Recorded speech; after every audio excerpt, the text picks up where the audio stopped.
شوفوا بعينيكم كل أروقة وتفاصيل من داخل سجن ترى.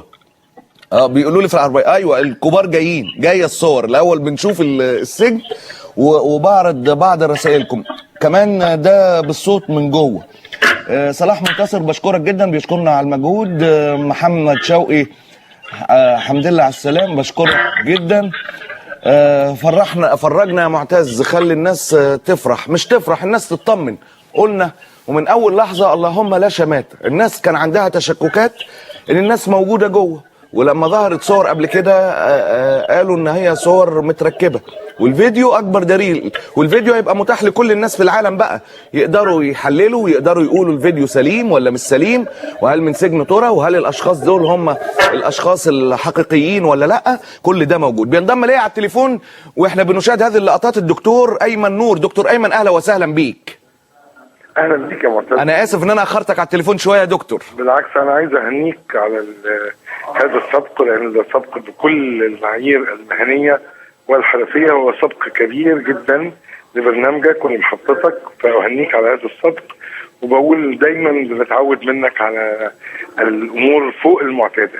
ربنا هذا الشريط فوق المعتاد. وانا دي اول لقطه وحضرتك بتتكلم لفتح سرور داخل سجن ترى، وهتيجي لقطه وهو قاعد مع اصدقائه داخل في دي الطرقه اللي موجوده امام العنبر بتاعه في سجن ترى. اكتشفنا يا دكتور ان بدات الحكايه تقل بشكل كبير، كل الرفاهيه بتنزع يوما عن يوم. عندك معلومات عن ده تؤكد لنا ده؟ أنا عندي معلومات ليها علاقة بالقرار اللي كان اتخذه رئيس نيابة جنوب القاهرة، وأنا كنت أشرت إليه أيضا في مداخلة معاك على التليفون. أيوه. إن هو كان فيها أمر بنقل هشام طلعت مصطفى إلى زنزانة واحدة مش عدة زنازين زي ما هو كان موجود قبل كده. أيوه. وتم تخفيض بعض الامتيازات اللي كانوا واخدينها، زي حق في كميات كبيرة جدا ملابس. كان في 12 حقيبة ملابس مع هشام، أظن خرجهم رئيس النيابة، وعاد مرة أخرى للتأكد أنه بالفعل الحاجات دي خرجت خارج السجن. كذلك كان في كلام عن مايكروويف ولابتوب في زنزانة أحمد عز، وأظن أن هم أمروا بخروج اللابتوب لأنه وسيلة اتصال طبعا، وممنوع وسائل الاتصال في السجن. كان أنا بس اللي عايز أقوله ان انا بشهد ان هذا التسجيل صحيح. فعلا في ملعب تنس في هذا السجن، وهذا الملعب كان مخصص يعني الحقيقه للكبار في وقت ما كنت انا موجود، اللي هم كان هشام طلعت مصطفى تقريبا هو الوحيد اللي كان بيرتاد هذا الملعب بشكل منتظم. انا اشهد اني كنت اسمع صوت كره التنس من المكان اللي انا محتجز فيه، اللي كان ممنوع فيه ان انا اغادره او اصل الى هذا الملعب. ما شفتوش غير مره واحده في حياتي اثناء مروري الى جواره، لانه هو كان بيؤدي الى مسجد السجن، وانا كان ممنوع عليا دخول مسجد السجن، فبالتالي كان ممنوع عليا دخول او رؤيه هذا الملعب. لكن انا اشهد فعلا في ملعب، وان هذه الصور حقيقيه، وان هذا هو سجن مزرعه ترى كما رايته وكما اعلمه. اهنيك مره ثانيه وثالثه ورابعه على هذا النصر المهني والحرفي والاعلامي العظيم يا معتز. طب عايز اخد منك تعليق على البوادر التشكيل الوزاري يا دكتور ايمن، كيف ترى الامور؟ الحقيقه ارى اننا امام حكومه يرأسها الدكتور شرف ايضا. اعتقد ان هذا في حد ذاته ينتقص كثيرا من الامال التي يمكن ان نحيط بها هذه الحكومه، لان الرجل كان له سابقه خلال الستة اشهر الماضيه، وكان منزوعا من كل تاثير وكل دسم وكل لون وكل طعم وكل رائحه. انا بعتقد ان الحكومه الجديده ليست حكومه سياسيه، لانها ليست حكومه ائتلافيه وليست حكومه تكنوقراط، فهي مرحله في نصف السلم، لا هي سياسيه ولا هي تكنوقراط. مرحله او حكومه مرحليه ضيقه الوقت، ضيقه التاثير للاسف الشديد. دكتور ايمن نور بشكرك شكرا جزيلا على المداخله. عايز اقول لكم اللي كانوا قاعدين مع فتحي سرور ده عهدي فضلي ومحمد الشربيني، دول الاطراف اللي كانت موجوده مع فتحي سرور وهو يجلس خارج زنزانته في سجن ترى. علاء مبارك طبعا ظهر وانا بكلم دكتور ايمن نور، وزهير جرانة وهو بيمر داخل بجوار ملعب التنس. زي ما قلت لكم كل الرفاهيات والكماليات بدأت تنتزع شيئا فشيئا من داخل سجن ترى، وبالفعل خبر برضو اكيد على مسؤوليتنا انه تم نقل التكييفات. مفيش الا مراوح الان داخل العنابر. المراوح هي القاسم المشترك الاكبر، مفيش تكييف، في مراوح. وده برضو للامانه والحق زي ما بقول لحضراتكم دايما على بحق. ده الملعب التنس اللي كان بيقول عليه دكتور ايمن انه كان بيسمع صور الكرات منه. والله ملعب معقول جدا، قريب من ملعب التنس اللي في النادي الاهلي في الجزيره، يعني نفس الحكايه تقريبا. عموما عايز اقول لكم ايمن منسي بشكر كل التعليقات اللي جايه. ايمن منسي بشكرك.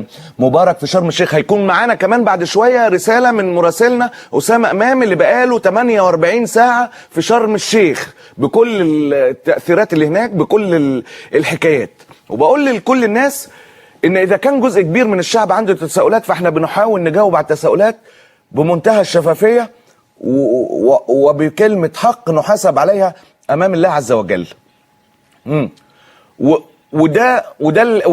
والحكايات ده الجامع اللي بيتصلى فيه الجمعه، ده اللي كان اول صلاه جمعه اللي امهم فيها السيد صفوت الشريف موافي مصر. ده الجامع اللي بيصلى فيه صلاه الجمعه في سجن ترى.